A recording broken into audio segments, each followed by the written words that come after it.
평생에는 하나님께서 목회의 길을 열어가실 때에 좋은 목사님들을 만나게 하시는데요. 사실은 저는 통합적 교회 목사입니다.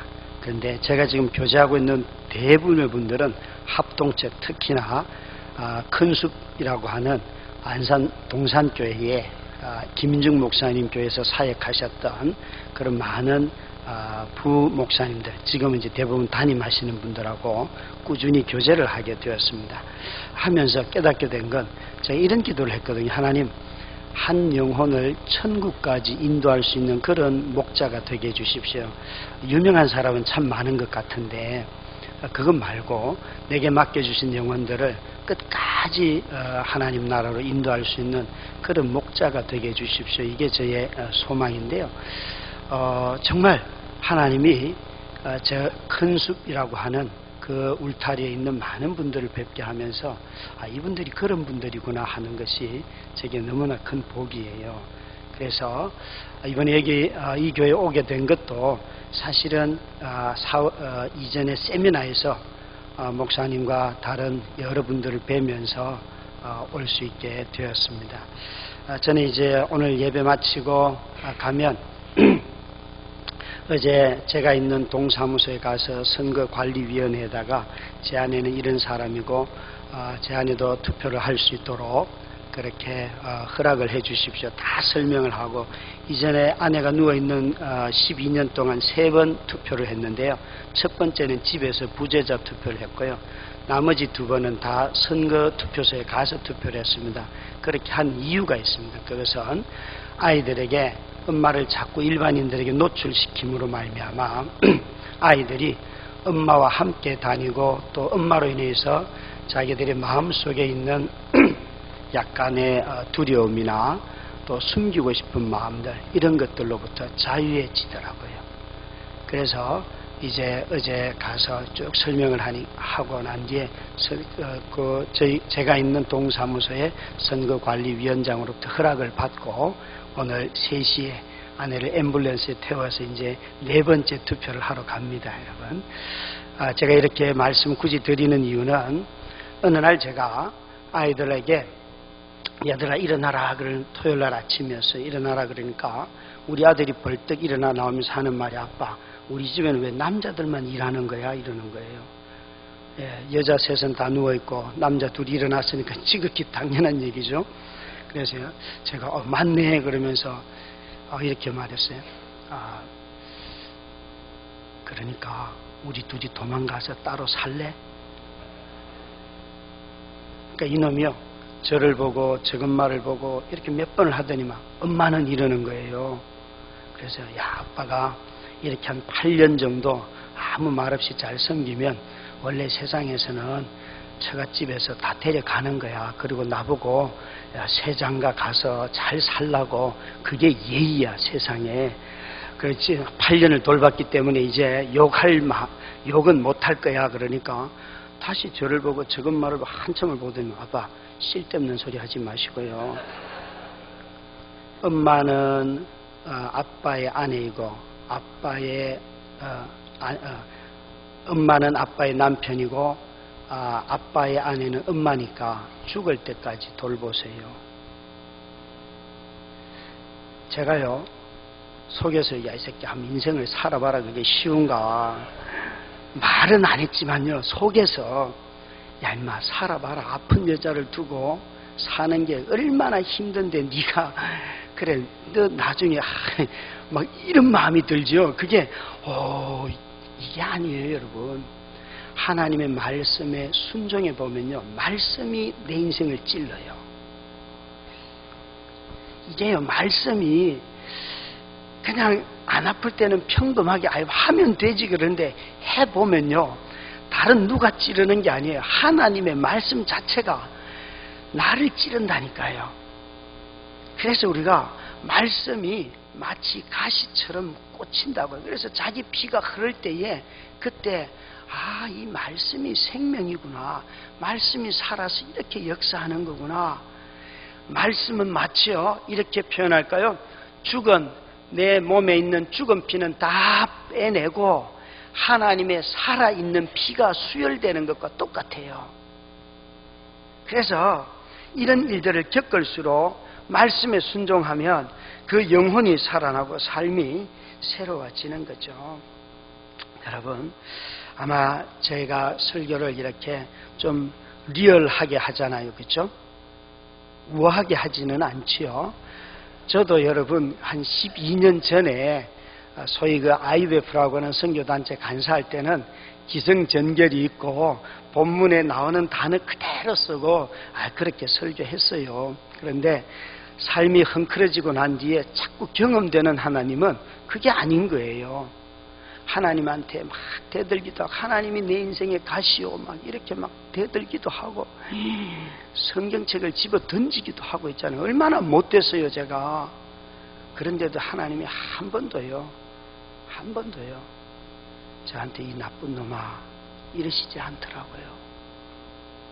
여러분 얼마나 안에 다리를 잃는 날 화가 났던지 여의도 한강 여의도 성심병원 그 성당 안에 들어가서 성경을 딱 폈는데 하필이면 개척할 때 주신 약속의 말씀 이사야서 43장 2절 3절부터 5절까지 말씀 네가 물 가운데 불 가운데 지나갈 때 내가 너와 함께 할 것이며 나는 너로 내 백성을 만들어서 찬양하게 하겠다 하는 약속의 말씀 딱 펴는 순간 그냥 성경집에 던졌어요. 하나님 나는 이런 하나님 못 믿어요. 물이 들어오기 전에 물을 막아주시든지 불에 타기 전에 사람을 밖으로 던져주시든지 해야지 다 태우고 난 뒤에 살았다고 이런 말 하지 마요. 나는 그런 하나님은 못 믿어요.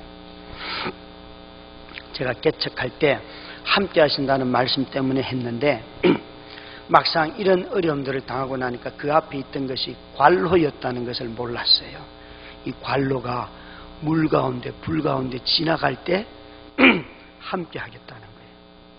여러분 시편 23편을 우리가 너무 좋아하는데 시편 23편을 가만히 읽다 보면 푸른 초장 맑은 시냇물가로 인도하시는 하나님이 계세요. 그때 하나님은 내 앞에 계세요? 뒤에 계세요? 내 옆에 계세요? 1절 2절 3절을 보면요 푸른 초장 맑은 시냇물가로 인도하실 때는 나의 앞서 가시는 하나님이 계세요. 그런데 6절의 말씀에 보면 그분의 인자와 성실이 영원 무궁하심으로 내가 인자와 성실이 정녕 나를 따르니 내가 여호와 집에 영원히 거하리라 라고 말씀할 때는 내가 앞서 있어요? 하나님이 뒤에 있어요? 여러분 내가 앞서 있고 하나님이 뒤따라오죠. 그런데 시편 23편 4절 말씀 네가 사망의 음침한 골짜기를 갈 때는 주께서 앞에 있을까요? 뒤에 있을까요? 바로 옆에 있을까요? 시편 23편 4절은 이렇게 되어 있어요.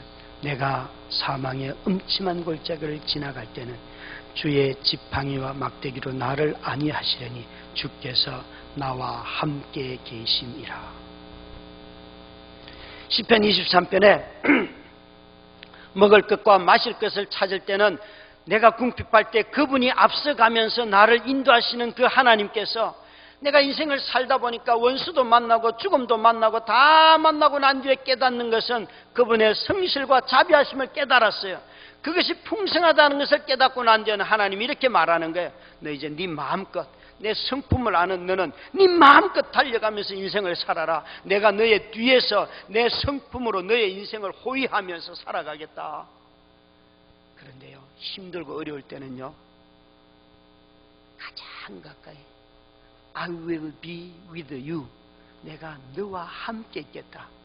우린 다 힘들고 어려우면 왜 나를 버렸어요? 라고 말하잖아요. 아니요. 시편 23편 4절 말씀은 힘들고 어려울 때 그 깊은 웅덩이에 빠져 있을 때 우리는 하나님 나 건져 주셔야지. 여기서 빨리 빠져나가게 해 주셔야지. 그렇게 기도할 때 하나님이 얘야 나도 너와 함께 웅덩이 안에 앉아 있다.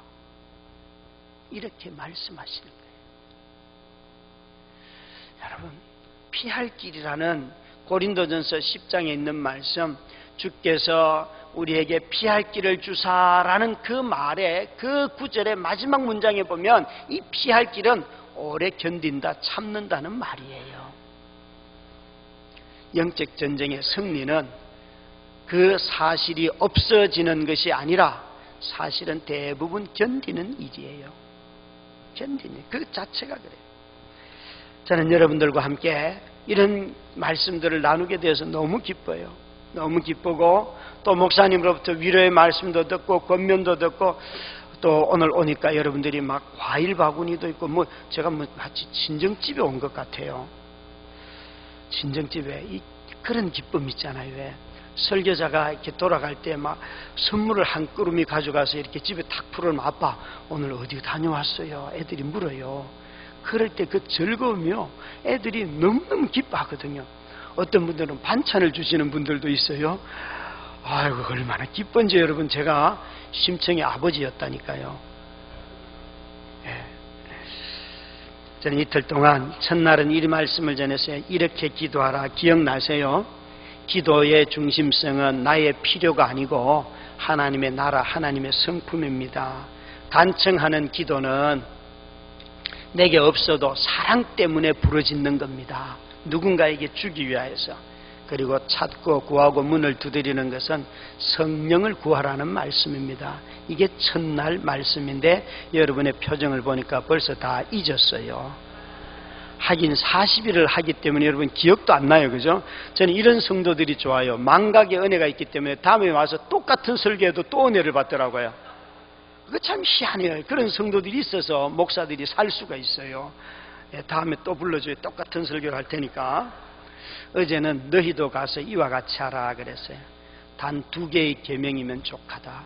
하나님을 사랑하는 것과 이웃을 사랑하는 것. 하나님 사랑엔 믿음이 필요하고 이웃 사랑엔 뭐예요? 너 자신을 드리는 헌신이 필요하다. 네 몸이 필요하다 그랬어요. 그러면서 이 시대에 강도 만난 사람들이 누구인가 하는 말씀을 전했습니다. 여러분, 제가 책을 이렇게 3종류를 냈는데 여러분들이 제게 자비를 베푸셔야 됩니다. 무슨 말씀인지 알아들으셨죠? 제게 자비를 베푸셔야 돼요. 저는 제 책을 이렇게 노골적으로 광고한 적은 사실 거의 없고요. 여러분들이 사서 혹시 글자를 좋아하지 않는 분들은 힘들고 어려운 분들에게 나누어주시면 좋겠어요. 제가 세월호 유가족 중에 75명이 크리스찬이 있었어요. 지금은 많은 분들이 떠났어요. 그분들에게 제 책을 첫 번째를 선물을 드렸더니만 어떤 분이 찾아왔어요. 와가지고 목사님 내 마음에 있던 엉어리진 게 여기 다 있습니다. 그 얘기를 하더라고요. 어제 저녁에도 어떤 한 유가족 한 분이 목사님 저 좀 만나주세요. 그렇게 연락이 왔어요. 그래서 언제든지 만나겠습니다. 말씀을 드렸어요. 제가 목사이기 때문에 그분들을 만나서 그 삶을 영혼을 영생으로 인도해야 할 책임이 제게 있는 거예요. 여러분, 오늘은 이제 씨 뿌리는 비유예요. 우리가 읽은 씨 뿌리는 비유는 마태복음에도 나오고 마가복음, 누가복음에도 다 동일하게 등장하는데 등장할 때마다 뉘앙스가 조금씩 다릅니다. 그런데 아주 똑같은 의도가 보이는 것이 하나 있는데 그것은 예수님 주변에 사람들이 많이 모여들 때 예수님이 이 말씀을 하셨다는 것이에요. 오늘 8장 4절에도 보면 무리가 많이 모여들고 각 고을에서 사람들이 예수께로 나오니 여기에 무리가 많이 모이는 중입니다. 마태복음, 마가복음에도 다 예수님이 얼마나 예수님을 사람들이 찾아왔는지 바닷가에서 배를 띄우고 사람들에게 말씀을 전했다 그랬어요.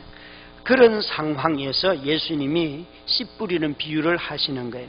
그러니까 이 말씀 속에는 가만히 여러분 그 말씀을 듣는 사람들은 많지만 너희들 가운데 하나님의 나라가 이루어지고 복음을 믿는 자들이 적다.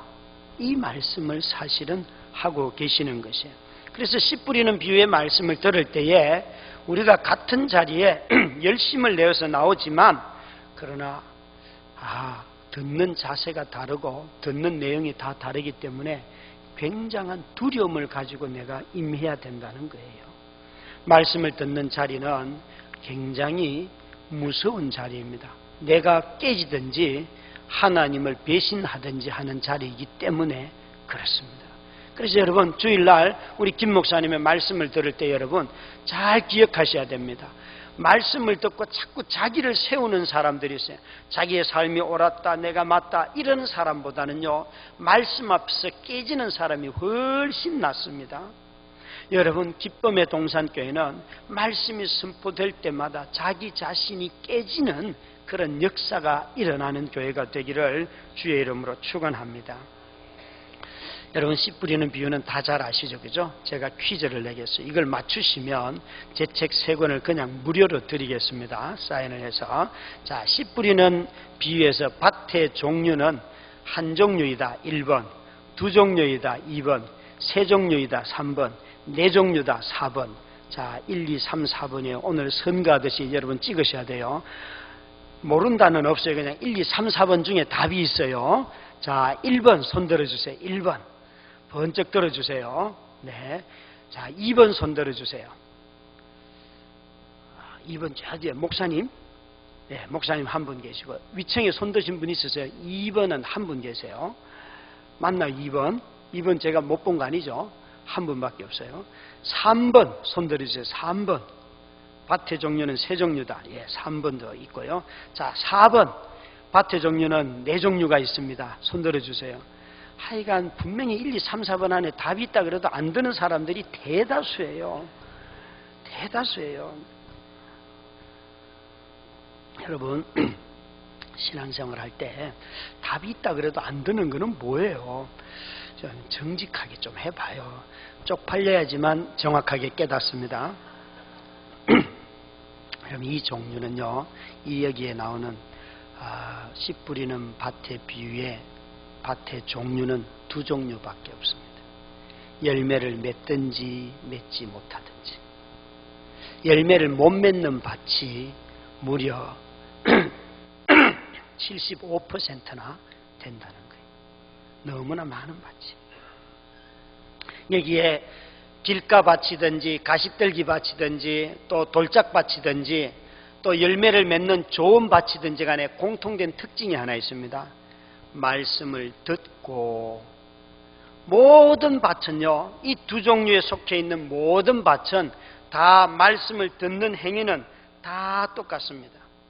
그런데 가시떨기든지 길가든지 돌짝밭이든지 이 열매 맺지 못하는 세 종류의 밭과 열매 맺는 한 종류의 좋은 밭에 도대체 듣는 태도의 차이가 뭘까요?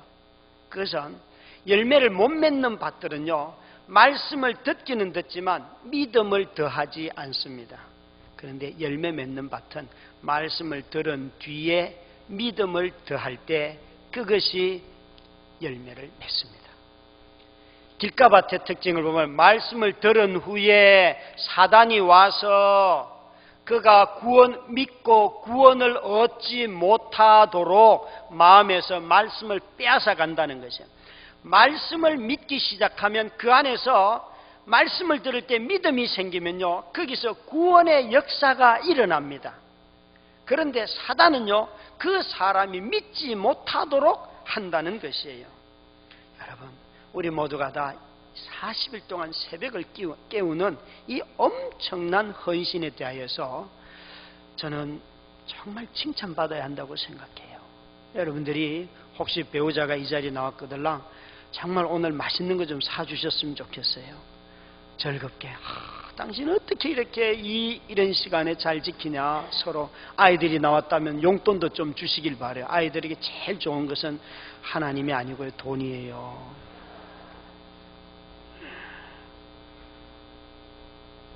물어봐요, 여러분. 거듭난 애들이 별로 없어요, 여러분. 하나님만이 좋아요. 아이고, 어른도 안 그러는 판인데. 근데 사단은요, 우리가 말씀을 들을 때 내 믿음을 더하기를 원치 않으세요. 그래서 자꾸만 말씀을 들은 뒤에 그 말씀을 잊어버리게 하는 것이 믿음을 없애는 아주 좋은 방법이거든요. 사단이 우리를 망각하게 하는데 아주 기발하다는 것을 아셔야 돼요. 저는 작년 10월 달에 저희 교회의 위임 목사가 되었어요. 10년이 지나는 동안 한 번도 요구한 적이 없어요. 요구 안 해도 저는 목사잖아요. 그렇죠?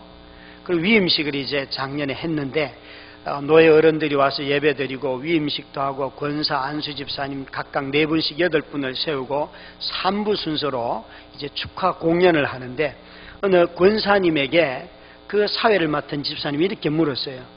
권사라는 단어를 넣어서 이행시를 만들겠습니다. 권, 그러니까 권사 직분 받는 날, 사망하는 날. 그러더라고요. 그러면 저한테는 이렇게 말하는 거예요.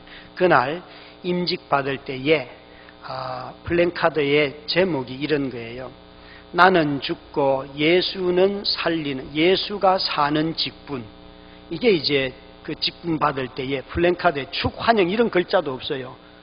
없고 그냥 나는 죽고 예수는 사는 직분. 여기 딱 적혀 있는데 저한테 이렇게 묻는 거예요. 목사님은 축구도 좋아하고 축구장에 가면 말을 많이 하고 체력이 좋아서 열심히 달리는데 그 말 때문에 상처받은 청년들이 너무 많습니다. 이러는 거예요. 온 하객들이 다 웃는 거예요. 막 아니 정말 위험이 넘치는 자리에서 굉장히 사람을 쪽팔리게 만드는 거 아닙니까? 그죠? 그래서 막 다 웃는데 저도 웃었죠, 같이. 그래서 이렇게 묻는 오늘 직분의 주제가 나는 죽고 예수는 사는 직분인데 목사님 축구장에서 입을 어떻게 하시겠습니까? 이게 굉장히 이걸 장난으로 해야 되는지 진지하게 해야 되는지 헷갈리더라고요. 그래서 그냥 웃으면서 앞으로 축구장에서 입을 안 열겠습니다. 그랬더니 우리 성도들이 다 그러는 거예요. 못 믿겠다 이게. 그날 밤에 축구가 열렸어요. 야, 너 오른쪽으로 나가야지, 너 왼쪽에 와. 하니까 어떤 애가 저보고 딱 돌아서 목사님 왜 나한테만 그래요? 왜 나한테만 그래요? 그래서 전략은 이거잖아. 네가 이런데 갑자기 성령님이 병현아, 너 오늘 낮에 너 위임식에서 무슨 약속했니? 여러분 성령님은요 말씀을 기억나게 하고 하나님과 교회 앞에 맺은 언약을 기억나게 하는 일상의 영이에요. 저는요 사실은 농담으로 했어요. 그런데 성령님은 그 말씀을 농담으로 들은 게 아니에요. 농담으로 그 순간 있잖아요. 이게 내가 교회 앞에 하나님 앞에 한 약속이구나 깨닫고요. 내가 잘못했다. 그 다음 얘기 안 해요. 힘들어 죽겠어요. 내가 왜 그런 약속을 해가지고. 참 여러분 말씀을 자기가 한 약속을 지킨다는 것도 이렇게 어려운데 하물며 하나님의 말씀에 순종하는 것이 늘 자기중심적이고 그냥 체력 좋고 공 차는 것 좋아한다고 잘 못 차는 사람 보면 이렇게 해라 저렇게 해라 막 걔는 숨쉬기도 힘들어 죽겠는데 여러분 참 우리는 이런 말씀들을 듣기는 듣지만 믿음을 더해서 그것을 지킨다는 것이 사실은 어려운 거예요. 그죠? 그런데 믿음이 없이는 이 첫 번째 반응이 일어나지 않는 거예요. 여기서 듣는 모든 말씀이 하나님의 말씀인데 그 말씀을 믿음이 없으면 아이고 목사님 또 자기 이야기하네. 저 목사님 늘 저래. 이러고 앉아 있어요. 심지어 오늘 이 본문에 길가밭은요 사단이 와서 그를 믿지 못하고 마음에서 말씀을 빼앗아 간다는 거예요. 이 빼앗는다는 단어는 굉장히 강한 단어인데요 도둑놈이 훔쳐간다는 말을 이렇게 쓰는 것이에요. 그러니까 이 물건에 대한 관리자가 누구이어야 되는 거예요? 말씀이 내 마음에 들어오면 이 마음에 들어온 말씀의 관리자가 누구예요? 내 마음이어야 돼요. 나이어야 돼요. 그런데 어떤 엉뚱한 주인이 나타나가지고 그냥 쏙 가져가도록 허락한다는 거예요. 허락한다. 여러분 말씀을 사탄에게 빼앗기지 마시기 바랍니다. 남자들은 주일날 설교 들을 때 앉아가지고 다이어리를 꺼내서 월요일날 내가 해야 할 일 이상하게 설교를 들을 때요 자기 일주일의 생활 스케줄을 정리하는 분들이 꽤나 많습니다. 굉장히 목사님 설교 들을 때는 굉장히 영이 맑아지면서 자기 스케줄을 이렇게 정리하기가 너무 좋대요. 또 어떤 주부들은 분명히 말씀 들으러 왔는데 앉는 순간 내가 집에 가스불은 껐나 막 그런 생각이 난대요. 여러분, 그거 다 누가 여러분의 마음을 빼앗아 가려는 거예요? 가스불 안 꺼도 여러분 이미 사고는 난 거예요. 예. 그런데 시간 내내 불안해가지고 염려하느라고. 남자들은 계획 세우기를 좋아하고요, 여자들은 생활에 대한 근심을 좋아합니다. 좋아해요. 사단은 그런 걸 통하여서 자꾸 우리 마음에서 말씀이 심겨지는 것 자체를 부정하게 되죠. 그래서 말씀을 들은 후에 믿음으로 그 말씀을 빼앗기지 않을 때에 구원의 역사가 일어납니다. 사랑하는 기쁨의 동산교회 성도 여러분, 정말 여러분들이 이 말씀을 항상 마음에서 지키실 수 있기를 바랍니다. 욥기 23장 10절에 보면 나의 가는 길을 오직 그가 아시나니 그가 나를 단련하신 후에 내가 정금같이 나오리라.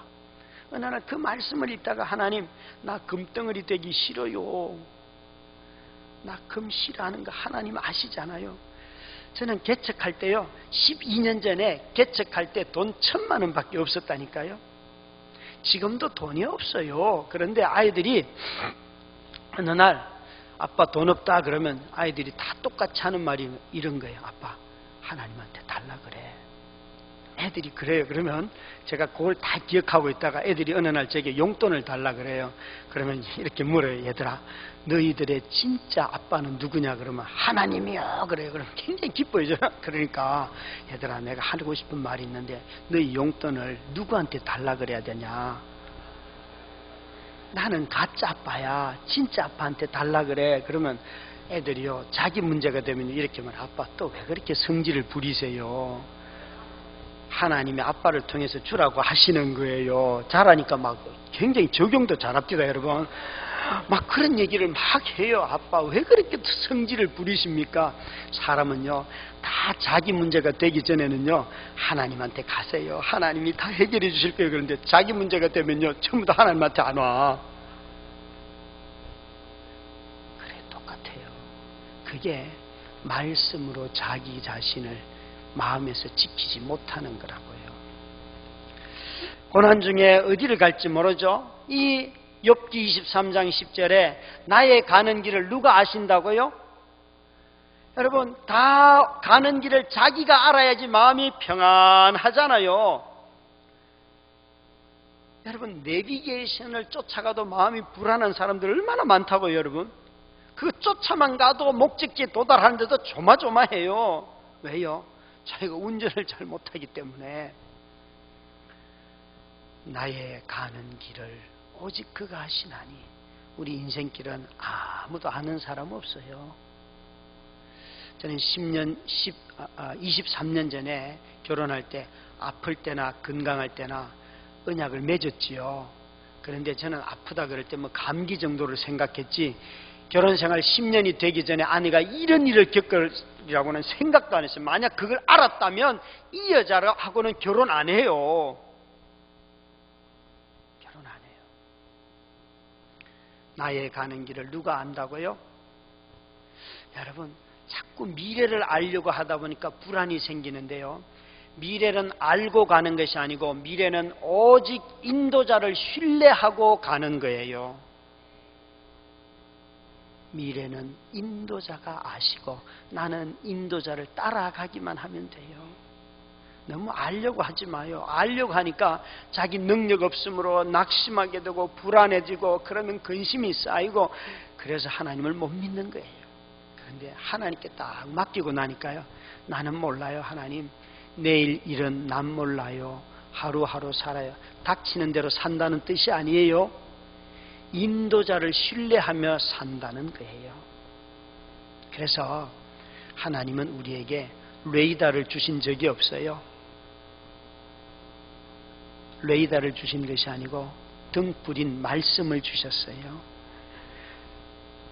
한 걸음 한 걸음 따라가면 가나안 땅에 들어가요. 걱정하지 마요. 두 번째는, 첫 번째는 그래서 말씀을 듣고 믿음을 더할 때에 그 말씀을 내 마음에서 지킬 때에 열매가 맺어진다는 거죠. 두 번째는 말씀에 반응하는 속도가 아니고 말씀을 붙잡고 견디는 자가 열매를 맺습니다. 반응의 속도가 아니고 견딘다예요. 여기 여러분 돌짝밭을 보면요, 얼마나 빨리 반응하는지. 돌짝밭에 떨어진 씨들은 들을 때 말씀을 기쁘게 받아들이지만 뿌리가 없어 잠시 동안 믿다가 시련의 때가 오면 떨어져서 나간다 그랬는데, 우리 개역개정판에는 이 13절 말씀 한번 띄워주시면 좋겠어요. 여기에 13절 말씀을 여러분 가만히 보시면 여기에 시간을 나타내는 부사가 있습니다. 읽어보시면서 자 같이 한번 읽습니다. 시작.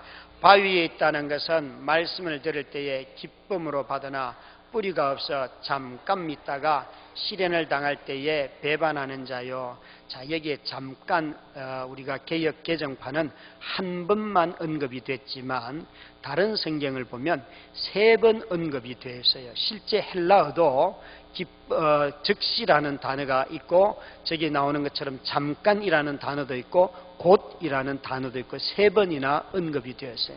그러니까 돌짝밭의 특징은요, 말씀 듣는 자리가 최고 좋아요. 말씀 듣는 자리에 목사님 말씀 너무 좋아요. 반응이 그냥 막 여러분 광케이블간 마치 통신회사처럼 LTE급이에요. 이게 초광속으로 그냥 말씀이 벌써 말씀 읽는 순간 막 은혜고 눈물이 쭉 흐르고 막 한두 구절 하면 저건 내 말씀이야 막 너무 좋아요 막. 그런데 돌짝밭의 특징은요, 말씀을 듣는 데서는 기쁨이 막 솟아나는데 조금만 어려움이 오면요 말씀을 기억조차 못한다는 거예요. 아니 어려움이 예상이 되어도 그걸 빨리 말씀을 버리고 내려놓는다는 것이. 여기 견딘다 하는 단어가 있어요. 견딘다. 오늘 말씀에 뿌리가 없어. 나무를 심으면 뿌리가 내려야지 자라죠. 뿌리도 내리지 못한 나무가 나뭇잎이 나는 순간 그 나무는 죽습니다. 꽃이 피지 않습니다. 뿌리는 보이는 거예요? 안 보이는 거예요? 안 보이는 거예요. 말씀이 마음에 심겨져 있으면 보이지 않지만 자기 마음과 자기 생각을 잘 지배하고 자기 감정을 지배하도록 뿌리를 자꾸 내려야 되는데, 삶에서 남들에게 보여지지 않는 곳에서 보이도록 자기 마음에 뿌리가 내리는 게 그게 가정에서 순종하는 거잖아요. 그죠? 가정에서. 왜 주일학교가 안 되는가? 이유는 딱 하나예요. 예수 믿는 부모를 보니까 교회 가고 싶은 마음이 없어요. 그래요, 안 그래요? 여러분, 예수 믿는 부모를 딱 보고 교회 가고 싶도록 만들어야지만 교회 학교가 부흥이 되지. 교회 학교에 돈 아무리 처발라도 와서 애들이 딱 보는 순간, 어른들 보는 순간 여기 왜 오나 그래요. 재미가 없대요. 진짜입니다, 여러분. 여기에 뿌리가 없어 잠깐 견디다가 그랬는데, 좋은 밭의 특징을 가만히 보면 말씀을 듣고 믿음을 더한 것이 첫 번째고, 그 믿음을 더하여서 지키다가 오늘 15절 말씀에 보면 그것을 지키다가 그렇게 되어 있어요. 이 지킨다는 것은 약속의 말씀을 꼭 붙드는 힘이에요. 그 말씀을 붙들고 놓지 않는 거예요. 여러분, 이것은 누가 붙드는 건가 하면 내가 그 말씀을 붙잡는다는 거예요. 내가 그 말씀을 붙잡아야 해요. 그런데 많은 사람들은 하나님이 알아서 해주세요 이래요. 야곱은 속이는 사람이에요, 속은 사람이에요? 야곱이 뭘 그렇게 많이 속였어요? 그건 형하고 팥죽 사건은 거래를 잘 한 거지 속인 건 아니죠. 그죠? 형 장자권을 주면 내가 팥죽을 줄게. 그거는 배가 고픈 형이 멍청한 거래를 한 거예요. 만약에 팥죽을 안 줬다면 속인 거지만 팥죽 주고 장자권 산 거니까 그건 굉장히 장사를 잘한 거죠. 그렇죠? 그거는 속인 게 아니에요. 언제 속였어요? 아버지가 내 아들 에서가 맞는데요. 이상하다. 목소리는 야곱인데 이리 와봐라. 만져보니까 털이 있다. 너 진짜 에서가 맞냐? 맏아들. 맞습니다. 너 4번이나 물었어요. 그때마다 아빠에게 거짓말 했거든요. 그런데 라반에게는 속였어요. 라반한테 속았어요. 그게 20년이에요. 그러면 자기 아들들 12명에게 11명에게 속았어요, 속였어요? 그게 한 23년 이상 돼요. 토탈 43년 속았어요. 야곱은요, 속인 사람이 아니에요. 속인 과거가 있지요. 그런데 그가요, 속인 사람이 아니라 속은 사람이에요. 그래서 나중에 바로를 만났을 때에 이렇게 말해요. 나는 험악한 인생을 살았습니다. 자식 새끼 12명이 있었는데 그 중에 한 명을, 동생을, 막내를 팔아놓고는 11명이요. 20년이 지나가도 23년, 25년이 되도록요. 아니 진짜 이 형제들은 우애가 얼마나 돈독한지 아버지를 속이는데 우애가 돈독해요. 아니 11명쯤 되면 한 놈은 와가지고 아빠 우리가 잘못했어요. 동생을 속였어요. 이렇게 이실 짓고 해야 되는 거 아니에요? 한 놈도 입을 안 열었어요. 그 입을 열 마음도 없었는데 하나님이 그 자식들을 다 애굽으로 불러내가지고 나중에 이실 짓고 하게 했다고요. 이게 인간성이에요. 인간은 정직하다고요? 아니요 여러분. 언약의 자손이라 할지라도 이 허물 많은 거예요. 그런데 그 야곱이 베델에서 엄마 아빠 집을 떠나서 저 바단 아람으로 도망갈 때 돌을 베게 하고 잠을 잤는데 거기가 하나님의 천사가 오르락내리락 하는 곳이었다고요. 일어나서 이렇게 말해요. 하나님이 나와 함께 하셔서 다시 고향으로 돌아오게 해주신다면 내가 이 돌로 성전을 삼겠습니다. 그리고 하나님이 나의 하나님이 되십니다. 뭐예요? 하나님의 함께 하심을 그가 붙들었다는 거예요. 여러분, 말씀이 듣고 난 뒤에 믿음을 더하였으면 두 번째 열매 맺는 방법은 그 말씀을 내 손으로, 내 마음으로, 내 생각으로, 내 감정으로 꼭 붙들어야 해요. 정말 붙들어야 돼요. 여러분, 아픈 사람들과 이런 중환자와 살아가는 삶은 하루하루 반응하며 살면 못 삽니다. 나을 거야, 고칠 수 있어, 회복시켜 주실 거야, 그런 말씀 가지고 살면요 될 것 같잖아요. 긍정적으로 생각하면요. 그런데요, 그 질환이 오래되면요 그런 마음 자체가요 마음에 깊은 상처를 줘요. 그게 하루 이틀이지 10몇 년씩 지나가면요 낫는 것도 아니에요. 어제 어떤 자매가 저한테 뭘 보냈는가 하면 매일 편지를 보냈는데, 목사님 저는 43살 먹은 싱글 자매인데 우리 엄마 돌보는데 16년이 지나가고 있습니다.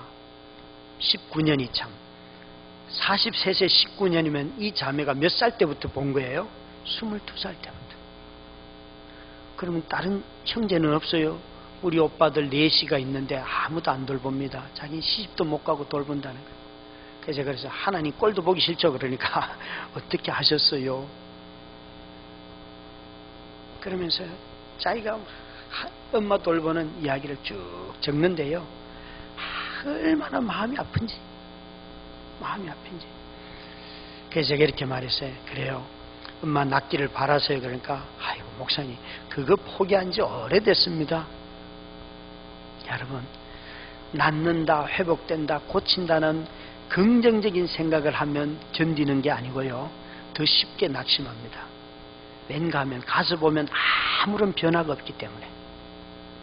그런데요, 나는 낫는지도 몰라요, 고칠지도 몰라요, 회복될지 몰라요. 그러나 오늘 하루 순종하게 해주세요. 오늘 하루 사랑하게 해주세요. 오늘 하루 지혜롭게 해주세요.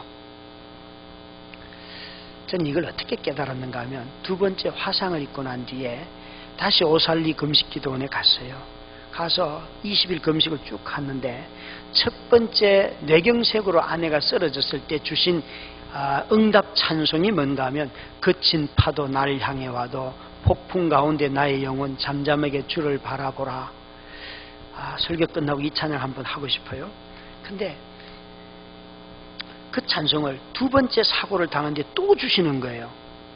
그래서 순간 이상하다, 아주 아주 고통을 당하면요, 마음의 생각이 굉장히 예민해지거든요. 왜 이걸 똑같은 걸 또 주시냐? 그런데 그때 이런 생각이 딱 정리가 되는 거야. 아, 이 찬송에는 고친다, 낫는다, 회복된다는 약속이 하나도 없구나. 너 나만 바라보라, 이거밖에 없어요. 그때 알았어요. 3년, 4년이 지난뒤, 아하, 이게 인생의 파도를 딛고 서서 그 흔들림 자체는 내가 고치지 못하지 않지만, 고칠 수 있는 분이 고치지 않지만, 병연아, 너 인생의 파도를 타고 나만 바라봐라. 그럼 너 산다. 이 얘기를 줄창나게 하셨던 거구나. 그래서 그때 하나님께 이렇게 기도해서, 하나님, 이게 안 낫는다는 뜻이죠.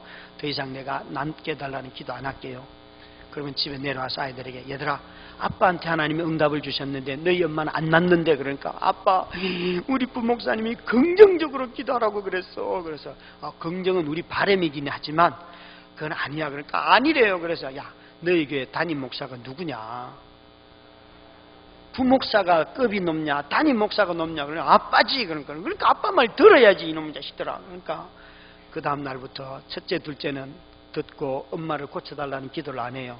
믿음이 좋은 건지 기도를 모르는 건지 모르겠지만, 근데 셋째는요, 지금도 엄마 고쳐달라고 기도합니다. 밤에 잠잘 때 그 아이는 엄마 젖을 먹어본 적도 없고요, 엄마로부터 키움을, 양육을 받아본 적이 없어요. 그런데도 그 기도를 하고요, 엄마가 가래를 하면요, 사랑 제일 많이 받은 첫째, 둘째 외면하고요, 사랑 못 받은 얘가 가서 엄마 가래 빼줘요. 여러분, 결핍도 사랑을 낳습니다. 함께 살면.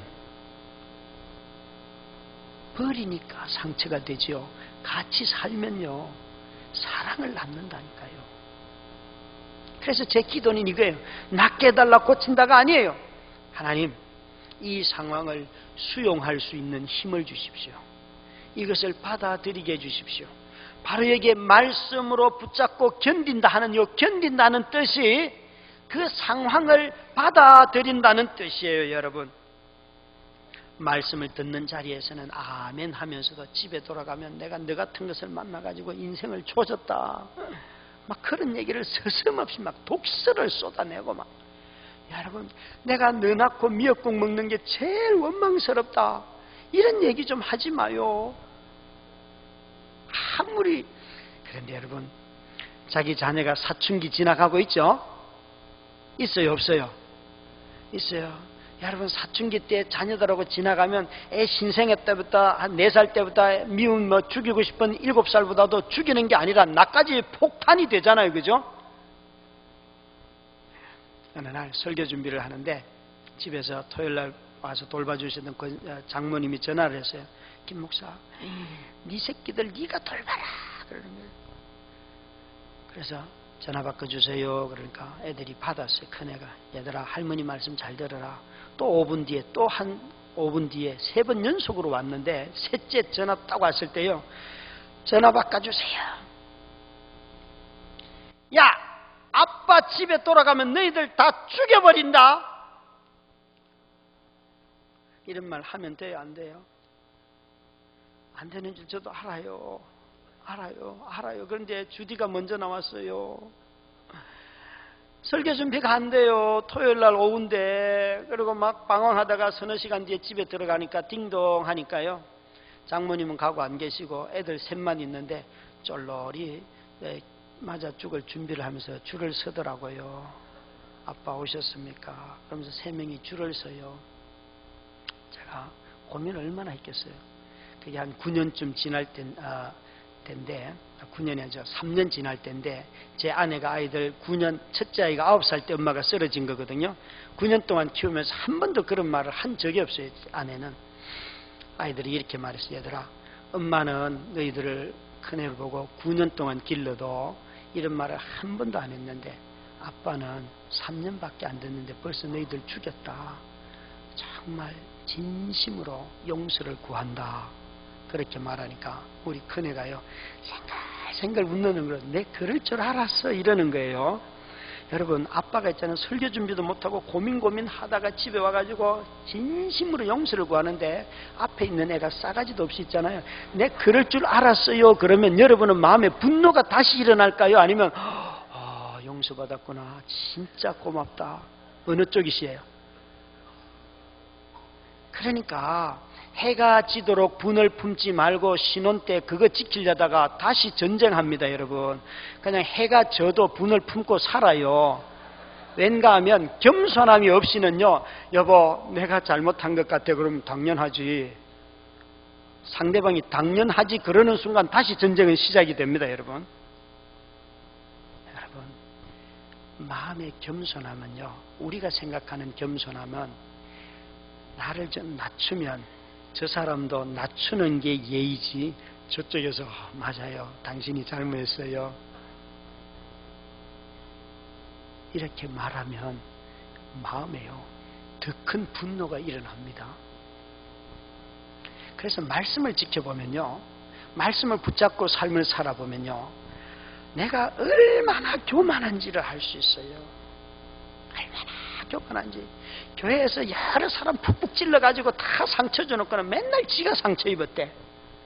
꼭 그런 인간들이 있어요. 남들이 계속 용서하고 기다리고 있는데 지가 용서해야 된대. 용서 받아야 된대. 정말 오만하기 짝이 없어요. 자기는 보지 못하면서 재직회를 하면요, 아니 식당에서 그 콩나물을 왜 이거 저쪽 시장에 가면 3,000원 주고 사는데 왜 이쪽에 가서 4,000원 주고 샀어요? 교회 돈을 이렇게 쓰면 됩니까? 그런 얘기를 합디다. 그래서 제가 사회 보다가 여러분 잠깐만요, 다음부터 콩나물 사는 일은 요 집사님한테만 시키십시다. 다음부터 절대 식당 당번들 콩나물 사지 마시고, 이분이 보니까 물건 싸게 사는 데를 잘 아는데 이분만 시키면 됩니다. 그래서 제가 딱 회의를 중단시키고 그렇게 말했어요. 무슨 말인지 아시겠어요? 저는요 이런 은사가 있어요. 그랬더니만 다들 얼마나 웃는지요. 다음부터는 그런 얘기 아무도 말하지 않습니다. 그 사람이 3,000원에 샀든 4,000원에 샀든 그 사람은 음식 만들어내는 게 목적이죠. 그렇죠? 그런 게 아깝거든. 자기가 하면 돼요. 일을 할 때 일하는 방식은 그 사람한테 맡겨줘야 돼요. 내 방법으로 안 한다고 말하는 게 다 분쟁에 남을 무시하는 말이라고요. 남보다 나를 높이는 거예요. 그래요, 안 그래요? 왜 또 대답이 슬그머니 사라져요? 여러분, 재직회하고 공동회의 할 때 제발 우리 식당 봉사자들 너무 잘했어요. 저는 이런 간증 좀 하면 안 돼요? 재직회할 때 꼭 못한 것만 얘기를 해요? 우리 목사님 너무 우리를 섬겨주셔서 너무 고마웠습니다. 전도사님들, 아니 교사들 어쩌다 실수했어도 그거보다 더 수고한 게 많잖아요. 그죠? 여러분, 여러분의 불꽃 같은 눈으로 있잖아요, 다른 사람들의 잘하는 것을 발견할 수 있기를 바라요. 말씀을 붙드는 거예요. 말씀, 그게 견디는 거예요. 말씀에 반응하는 속도가 되면 안 돼요. 말씀을 붙드는 힘이어야 돼요. 오래 참는 것이에요. 그래서 반응하는 속도가 아니라 그 말씀을 내가 붙들고 놓지 않는 힘, 인장력이라고 할게요.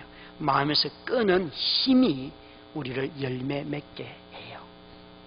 세 번째 밭의 특징은요, 이것은 내 마음속에 있는 이생의 염려와 재물과 향락을 말씀으로 누르는 자예요. 오늘 마지막 구절에 보면 그것을 굳게 간직하여 견딘다 그랬는데, 조금 전에 간직하다는 것은 두 번째 밭의 특징, 열매 맺는 특징이에요. 여기 견딘다 하는 건데, 가시떨기 밭을 여러분 가만히 보시면 세상의 염려와 재물의 유혹과 기타 욕심이 들어와서 결실치 못하는 자요 그랬습니다. 여기에 이 가시떨기 밭은 말씀을 들을 때에 그 마음속에 이미 다른 것이 가득 차 있다는 거예요. 말씀을 듣긴 하는데 듣는 자리에 있어도 항상 그 마음속에 다른 게 들었어요. 여러분, 산에 가보시면 큰 나무 밑에서 자라는 아카시아 나무, 이런 것은 그 줄기가 굵지도 않고 조그마한 가느다랗게 이렇게 계속 크는 나무들이 있어요. 마치 그런 것과 똑같아요. 이 가시떨기에 떨어진 나무는요, 말씀을 항상 듣고 교회 일도 열심히 하고 모든 일을 다 해요. 그런데 열매를 맺지 못해. 항상 자라기만 해요. 자라기만. 자랐으면 열매를 맺어야 되잖아요. 그죠? 자랐으면 열매를 맺어야 된다고요. 근데 열매는 맺은 적이 계속 자라기만 해요. 자라기. 이런 사람들의 특징은 마음속에 이생에 대한 자랑, 염려가 있고 재물에 대한 유혹이 있고 또 욕심이 있는데, 이런 것들이 마음에 세 가지가 딱 있다가 말씀이 뜩 들어오면 말씀이 이 세 가지를 눌러야 되는데 이 세 가지가 말씀을 눌러버리는 것이에요. 다른 성경에는 보면 질식시켰다고 되어 있어요. 말씀을 질식시키는 3종 세트를 마음에 딱 가지고 있는 거예요. 유대인들은 벨리앗의 덫이라고 하는 말을 합니다. 벨리앗은 우상숭배자들을 말합니다. 이 벨리앗의 덫, 미끼가 있는데, 그 올무가 있는데, 그게 뭔가 하면 성소를 더럽히는 것, 이게 첫 번째라 그랬어요. 그들이 성소를 더럽힌다 하는 것은 예배를 잘 못 드리는 것일 수도 있고 마음이 더러운 거예요. 두 번째는 지나친 재산을 갖고자 하는 소유욕, 지나친 재산을 소유하는 것, 재산이 많은 것, 이게 두 번째 벨리앗, 우상숭배자의 미끼요 덫이라는 것이에요. 세 번째가 있어요. 두 여인을 평생 취하는 것, 두 여인을 평생 취하는 것, 이것이 세 가지라고 그들은 말해요. 여러분, 이 열매 맺는 세 번째 그 방식은 견디는 가운데에 그랬어요. 견딘다 하는 것은 앞에 오래 참는다는 말과 좀 다른 뉘앙스예요. 이 견딘다는 것은 변화되는 상황이 없어도 소망을 가지고 참는다는 것이에요. 하나님의 나라가 임하였음을 믿고 하나님의 도우심을 믿고 기다리는 것을 견딘다고 말하는 것이에요. 그러니까 하나님을 굳게 믿으며 도우심을 바라는 마음, 이게 바로 견디는 사람이에요. 돌짝밭도 여러분 가만히 보면 환난과 어려움이 찾아오면 배반하는 자요. 그래서 이 배반하는 모든 사람들의 특징은요, 소망이 없을 때 배반하는 것이에요. 부부가 이혼하는 것은요, 결혼의 꿈이 깨졌기 때문에 그래요. 결혼의 꿈이 깨지면 이혼할 수밖에 없어요. 그런데 아직도 싸우는 사람들은요, 결혼의 꿈을 이루고 싶다는 거예요. 그런데 왜 자꾸 너는 나한테 시비를 거냐? 그게 아니에요. 나는 내 꿈을 당신과 함께 이루고 싶습니다 하는 것을, 언어를 지금 싸움으로 표현할 뿐이에요. 그러니까 싸움을 걸거들랑, 저 여자가, 저 남자가 꿈이 있구나. 나 같은 사람에게, 여러분 아시잖아요. 여자들이 애 둘 낳고 나면 이 배가요, 자기 배가 처녀 때는 애 하나 낳았을 때는 탱탱해서 이렇게 올라 탁 달라붙지만 애 둘 낳고 나면 지방질이 온몸에 다 퍼져가지고 이리 밀면 저리 가고 저리 밀면 저리 가고 마치 바다 물결 같아요. 그런데 그런 여자하고도 자꾸 싸우는 남자가 있거든. 저 남자가 이렇게 망가진 나하고도 꿈이 있는 거구나. 그리고 기뻐하셔야 돼요. 난 당신이 좋아 책을 읽고 난 뒤에 여보 당신도 읽어보고 이대로 해주세요. 그렇게 말하는 순간 여러분은 정말 가정이 더 어려워질 거예요. 형제들이요, 분명 그런 자매들이, 아내들이 나타나는데요, 그럴 때 이렇게 말해주세요.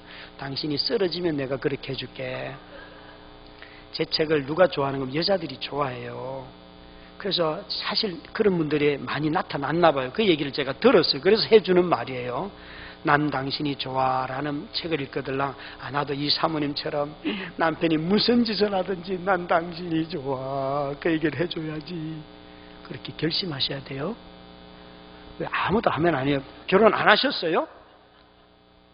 여러분, 참 우리 마음속에 늘 어떤 유혹이 유대인들의 사상에 있는 것처럼 두 여인을 평생 품고 산다면, 또 너무 많은 것에 재산을 자꾸 갖고 싶어하는 그 소유욕이 우리 마음을 지배한다면, 하나님과의 관계가 깨끗하지 못하다면 우리는 이미 마음속에 다른 것으로 가득 찼다는 거예요.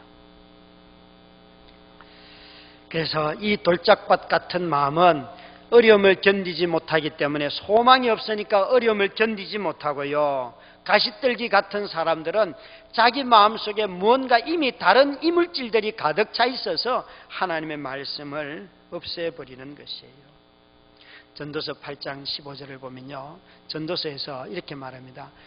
삶이 힘들고 어려울 때에 모든 것에 회의가 느낄 때에 먹고 마시는 것을 즐거워하고 젊어서 취한 네 아내를 만족하며 살아라.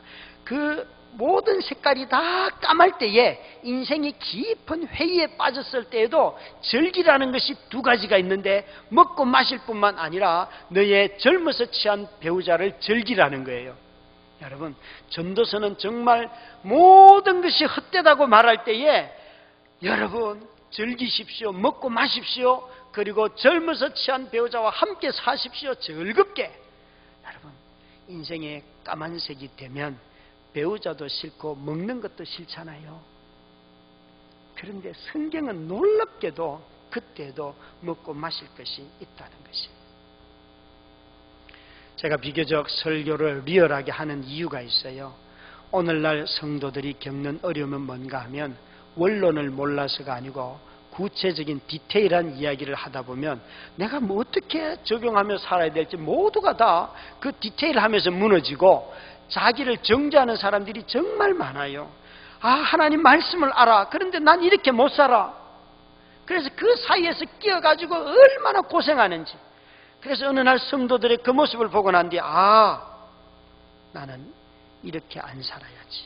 왠가 하면 아내가 아프고 난 뒤에 전부 다 이렇게 말하는 거예요. 김 목사님, 감사하십시오. 기뻐하십시오. 하나님께서 낫게 해주실 줄 믿으십시오. 다 감사와 기뻐하라는 말밖에 안 해요. 나는 울고 있는데. 그래서 제가 속으로만 이렇게 말했어요. 네가 한번 당해봐라. 네가 마누라 쓰러지고 있고 한밤에 들어가면 애 셋 있고 마누라 있고 있는데 거기서 기쁨 나오는 거 한번 네가 한번 해봐라. 기쁨이 아니라요, 마음속에 깊은 슬픔이 있잖아요. 그냥 누구 소리도 듣기 싫어요. 얼마나 마음이 안타까웠으면 마음의 사표를 쓰고는 여집사님들, 저와 함께 개척했던 여집사님들 불러 모았어요. 집사님들, 내가 사표를 쓸 테니까 다른 목사를 모시고 와서 제자훈련 받으면서 교회를 해요. 나는 아마 아내를 돌보는 게 내 인생의 부르심인가 봐요. 그게 4년인가 5년 지날 때 일이에요. 저한테 젊어서부터 성경을 배웠던, 20대 초반부터 성경을 배워서 거의 20년 이상을 함께 같이 이렇게 교제하면서 살아온 권사가 된 그때 여집사님이 저를 똑바로 보면서, 목사님, 선한 목자 비유가 뭐예요? 이러는 거예요. 목자가 양을 위해 죽는 거지. 그거 말고요. 목자도 양의 음성 듣고 양도 목자의 음성을 듣는 거지. 그 말이 딱 떨어지자마자, 그러니까 양의 소리를 들어요. 양의 음성을 들으세요. 당신이 설교 준비 안 해도 좋으니까 주일날 올라와서 얼굴만 비춰주고 내려가요. 당신도 힘든 거 알아요. 그렇지만 견뎌요. 우리도 견딜 테니까. 그럽니다. 얼마나 울었는 줄 아세요? 얼마나 울었는 줄.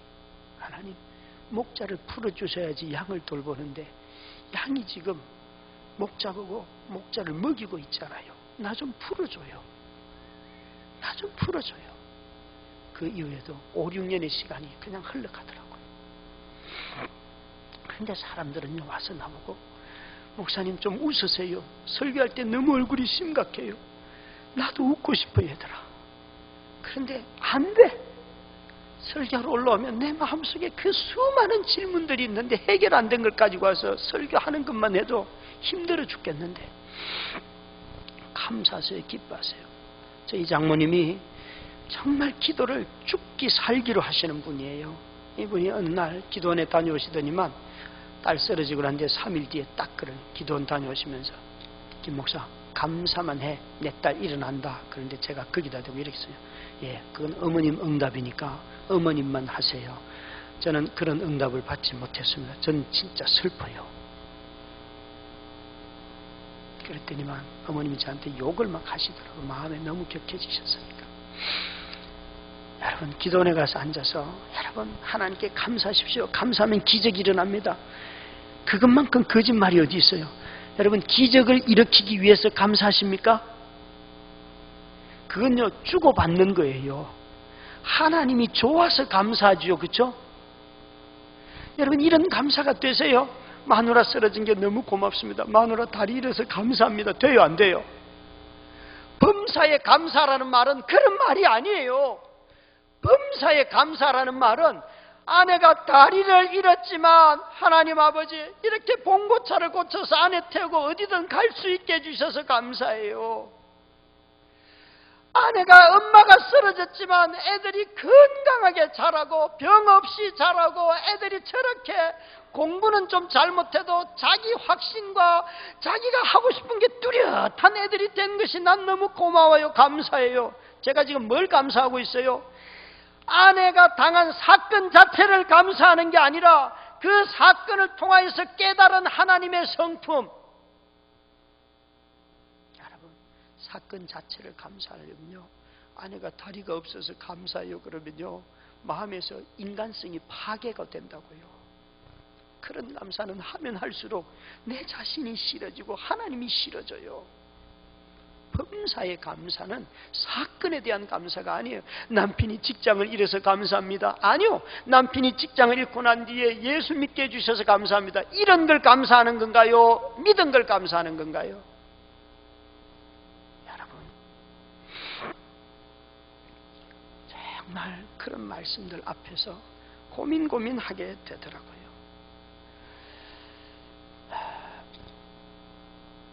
저는 알아요. 제가 아주 구체적으로 이렇게 설교를 하다 보니까 때로는 목사님 꼭 저러셔야 되나 그런 분들도 계세요. 저는요 왜 제가 이렇게 솔직하게 설교를 하게 됐는가 하면 교회 들어와 보니까 아픈 가운데 교회를 가만히 살아보니 교회에서 목사로서의 삶을 살고 제 자신을 보니까 아플 때에 사람들이 다들 마치 아픔이 없는 사람처럼 살라고 행동하도록 가르치더라는 거예요. 내게 아내와 부부관계를 12년 동안 하지 못해서 성적인 욕이 막 올라와서 밤새 씨름하다가 새벽기도 왔는데도 아무 일도 없는 것처럼 설교하고 정말 돈에 쪼달려서 막 힘든데도 하나님이 하실 겁니다 이렇게 말해야 하고 또 슬픈데 감사하라 그러고 기뻐하라 그러고 전부 다 왜 이렇게 위선적으로 말을 할까? 그냥 와서 하나님 앞에 나 하나님 너무 힘들어요 억울해요 이런 얘기 하면 안 되나? 힐링이라는 단어가 이 시대를 휩쓸고 지나가는데 강신주라고 하는 철학자가 이렇게 말했어요. 힐링이라고 하는 언어가 많이 회자되는 사회는 모두가 다 자기 욕망을 억압하고 억제하고 숨기도록 요구받는 사회이기 때문에 그렇습니다. 다시 말하면 내 안에 느끼는 것과 사람들에게 보여주는 것이 다른데 체면이 많아졌다는 거예요. 체면 문화가 많은 데가 제일 많은 데가 영육간에 완전하게 억압하는 데가 어딘가 보니까 교회예요. 교회. 교회 올 때 벌써 쓰는 언어가 달라요. 여러분 교회 올 때 집에서 쓰는 언어를 쓰시기 바랍니다. 다시 말씀드릴까요? 첫날 말씀드렸죠? 기도할 때 누구 언어로 하라고요? 자기 언어로 해요. 자기 언어로. 여러분 기도할 때 하나님 저 새끼 좀 죽여주세요. 그러면 이게 저주한 거예요? 보복한 거예요? 저주의 기도는 보복의 기도가 아니에요. 저주의 기도, 시편에 나오는 저주의 기도 오늘날도 해야 해요. 저주의 기도는 보복하는 기도가 아니에요. 저주의 기도는 하나님의 정의를 믿기 때문에 하나님이 그 사람을 심판해 달라는 기도가 바로 하나님의 정의를 놓고 탄원하는 게 저주의 기도예요. 보복의 기도는 자기 감정이에요. 그런데 여러분 저주의 기도를 다 쏟아내야지만 내 마음속에 있던 엉어리진 것이 하나님께 드려지면 하나님의 성품이 내 안으로 흘러들어옵니다. 그때에 저주의 기도를 하던 내가 하나님의 저주 앞에 심판 앞에 있는 존재라는 것을 깨달으면서 다른 사람들이 보이기 시작해요.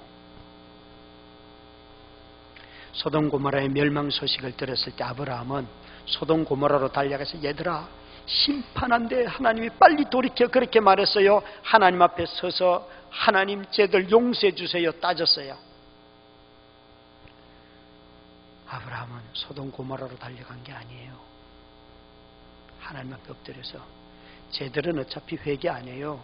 하나님 쟤들은요 다 망가졌어요. 그런데 심판하실 분이 용서하시면 쟤들 살아요. 그걸 믿었기 때문에 하나님께 용서를 구하며 하나님께 기도했다고요. 오늘 한국교회는요 너무나 남을 정죄해요. 예수 믿을수록 사랑이 늘어나는데 왜 예수 믿을수록 왜 이렇게 남을 정죄합니까? 정죄하는 기준이 더 또렷해졌어요. 정말 제 깊은 유혹이 찾아왔을 때에 임영수 목사님을 찾아가니까 목사 안수증을 반납하라 그러더라고요. 제가 말씀 나누었나요 이거? 안 했죠. 저를 12년 동안 성적 유혹이 괴롭힌 게 아니에요. 4, 5년 동안은 그런 생각도 없었어요. 일으킬 수 있고 일으킨다는 확신 때문에. 그런데 화상 입고 난 뒤에 제 인생에 줄을 딱 놓고 나니까요. 아, 이렇게 사람 많아. 그냥 다 때려치우자. 그리고 막 괴로운 거예요. 정말 마음이 번잡스럽고 혼란스럽고 이루 말할 데 없는. 어느 날 설교 마치고 집에 들어갔는데 밤늦게 거실에 섰는데 딩동 하면 아내가 건강할 때 여보 당신 왔어. 그 얘기 들으면 안에서 아내의 목소리가 들리는 것이 얼마나 기쁜지요. 그런 소리 아무 소리도 안 들리고 적막감. 그냥 우는 거예요. 혼자. 우는 거예요. 그런 날도 지나게 되고 본당 앞에 와서 두 손 들고 하나님 나 성적인 욕구 좀 이거 없애주시오. 어차피 쓰지 못하는 거. 밤새도록 기도했더니만 새벽기도 나왔던 권사님과 그 여집사님이 따님인 여집사님이 밖에서 들으셨는지 들어오시더니만 본당 앞에 있는 저에게 와서 저를 껴안고 권사님이 칠순이 다 된 권사님이 우리 젊은 김 목사님 지금까지 그냥 참아줘서 고마워요. 그러면서요 새벽기도 시간에 권사님과 그 집사님과 셋이서 껴안고 얼마나 울었는지 몰라요. 그런 날도 지나가고 그래도 해결이 안 되잖아요. 이게 이명수 목사님을 찾아가서 영락교회 담임하셨던 목사님한테 찾아요. 저는 개척교회 목사고 아내가 이렇고 제가 유혹이 많아서 왔어요. 그러니까 목사님이 이러시더라고요. 김 목사님 인간이네요. 내가 결혼할 방법을 가르쳐 줄게요. 목사님 목사 안수증을 반납하세요. 듣던 중 제일 반가운 소리. 목사 안수증 진짜 여러분 별로 쓸 데도 없어요. 여러분. 그리고 두 번째 아픈 여자하고는 이혼하세요. 이분은 진짜 막 가더라고. 이게 15분 동안에 일어난 상담이에요. 그리고 마지막 세 번째 이렇게 말씀하시는 거예요. 이분이 신령하다는 게 세 번째 제가 알게 됐는데 그 마음속에 있는 젊은 여자하고 결혼하세요. 저는 마음속에 젊은 여자가 있다고 말도 안 했어요. 여러분. 그런데 이분이 다 아시더라고요. 여러분 저와 같은 남자는 늙은 여자하고 결혼 안 해요. 젊은 여자하고 하지. 믿거나 말거나 여러분 그래요? 안 그래요?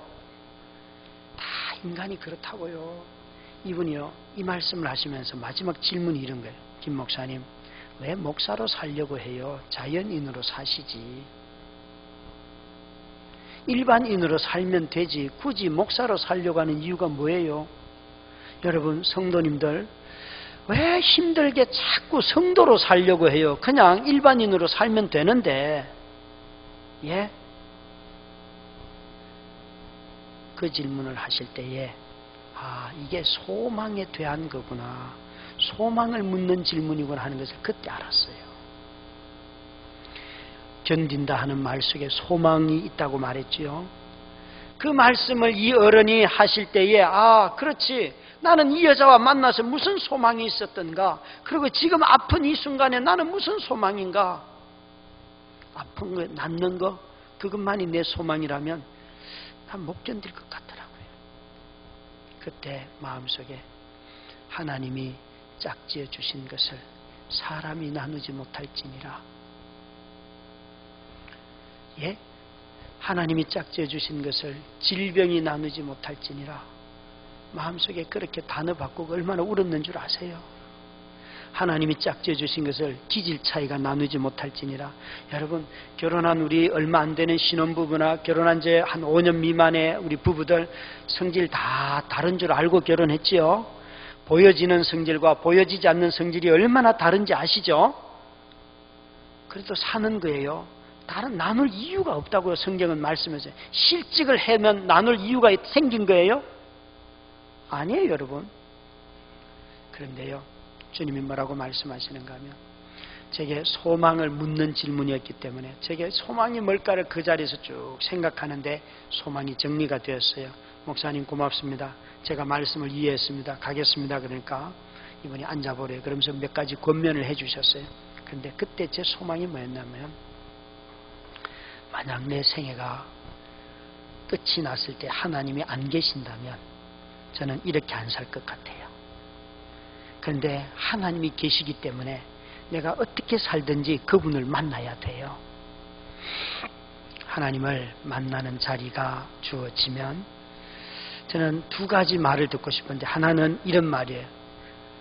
예수님이 저를 반겨주시면서, 병연아, 나 네가 보고 싶어서. 너는 나를 보지 못하고 믿음으로밖에 볼 수 없었지만 나는 네가 걷는 거 다 보면서 지금까지 네가 걷는 거 다 봤어. 그래서 네가 끝까지 여기 들어오기를 나 기다리고 있어서 나 너 보고 싶었어. 그 말씀 듣고 싶고요. 그리고 난 뒤에 주님이, 그래 너 뭐하다 왔니? 혹시 이렇게 물어주신다면 저는 이렇게 대답드리고 싶어요. 제가 20대에는 터키에 선교사 가려고 했고요. 대학 졸업하자마자 캠퍼스에 IBF라고 하는 선교단체 전도자로 불러주셔서 캠퍼스에 간사를 했는데, 40살 때 교회를 개척하라 그래서 교회 개척했더니만 40살 때 아내가 쓰러져서 그 이후부터는 아내 간병하면서 여기까지 살다가 여기 왔어요. 그렇게 말씀을 드리면 주님으로부터 이런 응답을 듣고 싶어요. 착하고 충성된 종아, 네가 지극히 작은 일에 충성했다. 자기 마누라 자기가 돌보는 거 큰 일 아니에요. 세상이 타락하고 세상의 기준이 너무나 형편없이 무너지고 세상이 악하기 때문에 저와 같은 사람이 칭찬 듣고 존경을 받고 사람들이 목사님 대단하십니다 그렇게 말하지요. 자기 마누라 자기가 돌보는 거는 그건 하나님의 세계에서 당연한 일이에요. 여러분, 자기 새끼들 내 거 먹는 거 줄여가면서 내 욕심 내가 하고 싶은 꿈 줄여가면서 돌보는 거, 그거 지극히 당연한 부르심이에요. 그게 싫어가지고 일상이 그 추잡스럽고 축축하고 추적거리는 그 인생살이를 보면서 내 꿈이 뭐냐고 덤벼들 때에 주님이 내게 주실 칭찬, 너 지극히 작은 일에 충성했다. 여러분, 이 말씀에 붙들고 우리의 부름받은 가정에서, 직장에서, 교회에서 또 누구를 만나든지 간에 선하게 그들을 섬기는 여러분 다 되시기를 주의 이름으로 축원합니다. 우리 그 찬양 같이 하십시다. 주 품에 품어서서 같이 찬양하겠습니다.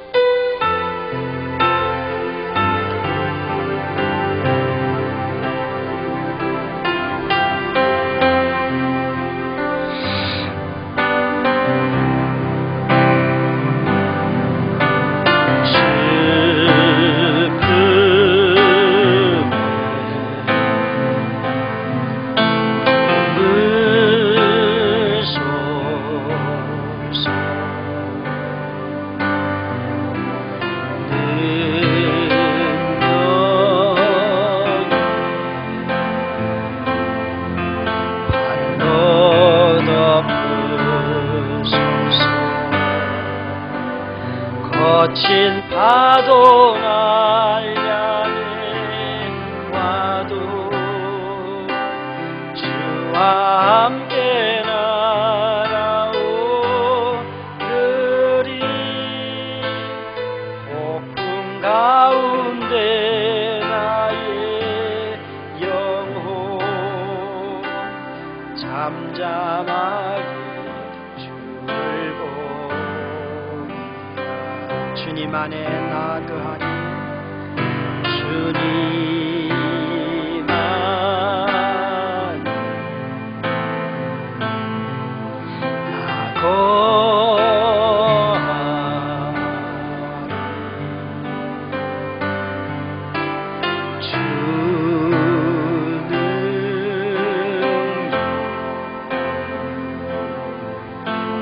잠잠히 있네.